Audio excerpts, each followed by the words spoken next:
क़यामत के दिन मेरे नबी का ये उम्मती तेरी इस गलियों में ये मेरे पास से गुजरा है तो ये तेरा और तेरे नबी का जिक्र करते हुए गुजरा है। दुनियादारी को छोड़ कर गुजरा है। ज़िंदगी हमने दुनियादारी की है। ये जो दिन है इन दिनों को इस अंदाज से गुजारें कि ये ज़र्रा क़यामत के दिन हमारी बख्शिश का ज़रिया बने।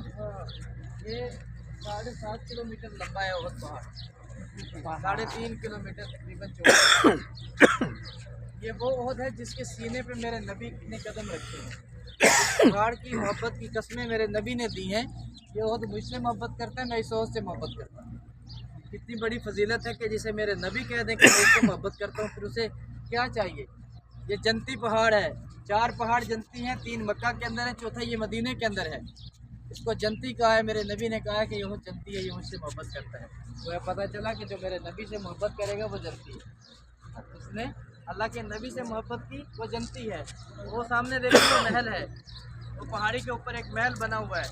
इस पहाड़ को कहते हैं जबल दजाल। क्या कहते हैं? जबल दजाल। जबल पहाड़ को कहते हैं। दजाल वो फितना है जो कुर्ब क़यामत से पहले आएगा। अल्लाह के नबी ने फरमाया कि क़यामत से पहले एक फितना आएगा। एक फितना आएगा। वो फितना साहबा फरमाते हैं कि यार मतलब ऐसा होगा, तो मेरे नबी ने फरमाया कि वो फितना सबसे बड़ा फितना होगा जो क़यामत तक इतना बड़ा फितना। क्या करेगा? 40 दिन की उसकी ज़िंदगी होगी, पूरी दुनिया के चक्कर लगाएगा 40 दिन। उसके एक हाथ पर जन्नत होगी, एक हाथ पर दोज़ख होगी। जितने अहले ईमान पहले दिन से लेके मेरे नबी के आखिरी उम्मती तक जितने इस दुनिया के अंदर आए, वो किसी की कब्र पर भी जाएगा, उसके सामने जन्नत भी करेगा, दोज़ख भी करेगा। उठने वाले ने अगर उसकी जन्नत को चुना तो अल्लाह उसे दोज़ख में डाल देगा। अगर अल्लाह की तौफीक से उसकी दोज़ख को चुना तो अल्लाह उसे जन्नत अता करेगा। अब इतने बड़े फितने से बचना कैसे है?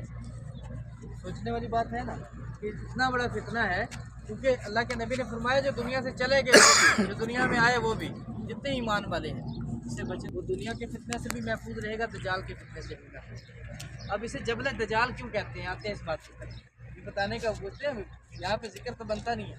क्या क्यों किया जिक्र? कि दजाल पूरी दुनिया का चक्कर लगाएगा। मेरे नबी ने फरमाया कि सिवाय मक्का और मदीना के, दजाल ना तो मक्का में दाखिल हो सकेगा हरम मक्का में, ना हरम मदीना के अंदर। क्यों? मदीने की जो 14 किलोमीटर का गोल दायरा, ये सारा हरम है, ये भी हरम है। ये मस्जिद नबी का सेन समझ, जितनी ज़ियारतें करके आई ये सारी हरम के अंदर है, हरम से बाहर नहीं निकले। हरम के हर दरवाजे पे बाहर देकर फरिश्ता खड़ा हो। जहाँ तक आएगा दजाल, इस महल तक, इस पहाड़ तक आएगा। इस पहाड़ से ऐसे खड़े होकर मदीने की तरफ देखेगा, अंदर आने की कोशिश करेगा, लेकिन फरिश्तों को देखकर वापस भाग जाएगा और ये दमिश्क की तरफ जाएगा, जहाँ हज़रत ईसा अलैहिस्सलाम इसको वासिले जहन्नम करेंगे। हज़रत ईसा अलैहिस्सलाम नबी थे जब दुनिया में आए, फिर अल्लाह ने उन्हें जिंदा दुनिया में उठा लिया। दुनिया से 12 नबी ऐसे हैं, उलमाए किराम बताते हैं, जिन्होंने